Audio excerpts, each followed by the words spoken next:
What's up, guys? So this is Daniel Byer and want to work on solving the next two centers transitioning into LSEwings. Show you some good examples and cases of LSEwings and kind of transitioning how that proceeds into the subsequent steps. So we've already done the first two blocks. It's important to do the next two centers immediately thereafter, and I'm going to do a D of orange and a back of green. So it's already solved. Really quick, fast, intuitive step. Next, I don't want to transition to CMLL yet, even though it's really easy, right? Quick soon case.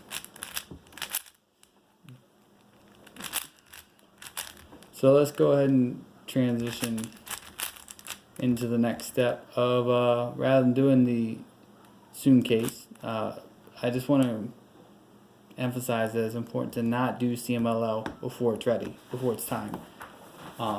It's kind of like trying to do CMLL before doing the second block in the 3x3 solve. So what we want to do, right, is look at the cases.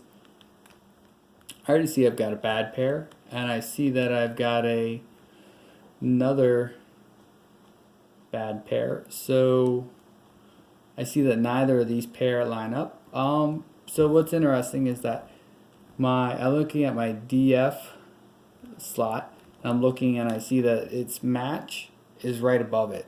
So it doesn't, I can't pair it up, right? I couldn't even do like a U2 and pair it up because it lines up over there.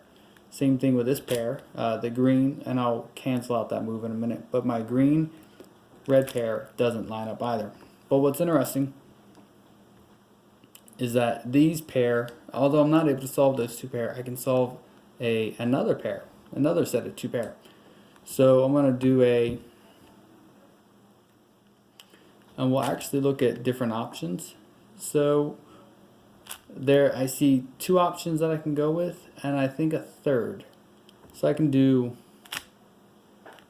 a R, pairing up my red yellow pair at the UB slot, and then look at this green orange pair, R, U prime, R prime, pairs them up, and I happen to get a third pair already solved. I was actually looking at it from another angle of doing a U prime and then doing, and it looks like both actually solve the same solution. So both solve the same solution. One gives me a bad center case. The other one kind of gives me an okay centers case. So the other interesting thing is that I had the UB slot solved.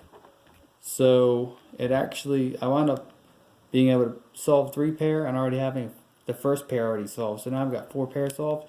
I've got a bad case. And so let's actually go, let's go back, because originally I didn't even notice that red blue pair being solved at first. So doing it from the solving this triangle here, and coincidentally I already saw I'd be able to solve two, but I was able to then solve a third. This gives me a bad case here, but because the next thing is that I'm going to wind up wanting to solve my these last two pairs, I'm not even going to do a soon case this time. I'm able to solve this quickly. I'm going to do an arrowhead flip case, and then I'm going to just wind up flipping. We'll go ahead and do a quick AUF. So let's talk about which way do I want to do this, right? So I want to get the centers as good as possible after this. And I'm kind of playing around with different examples and probably the best outcome. And just so that way you know that there are similar solutions and ones will give you better outcomes than others. So it's important to kind of play with this.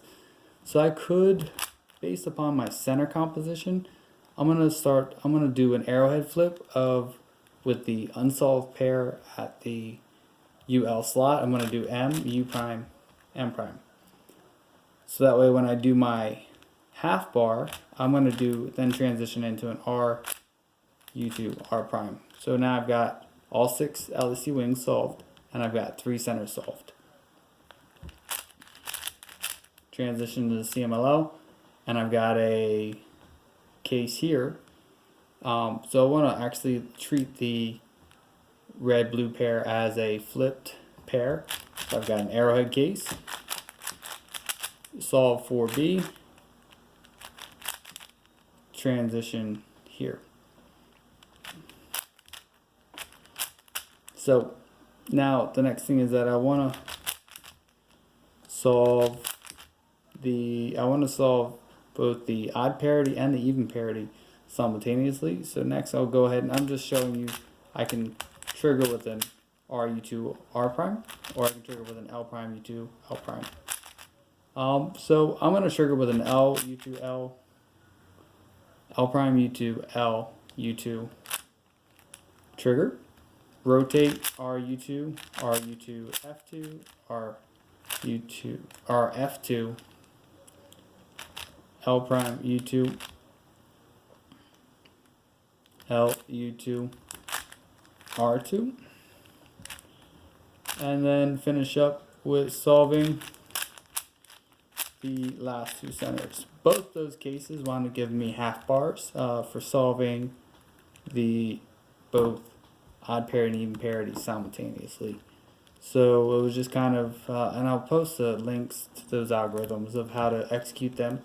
And L prime U2, L U2, rotate with an X, R U2 F2, R F2, L prime U2, L U2, R2, and then finish up centers. Do the last 2 centers. So you see that this is on a solved cube, it's a non-center safe algorithm. So that's why basically you're kind of maximizing being able to solve both the odd parity and even parity simultaneously, and then fix the last 2 centers with ideally an 8 move or 9 move commutator. Cool.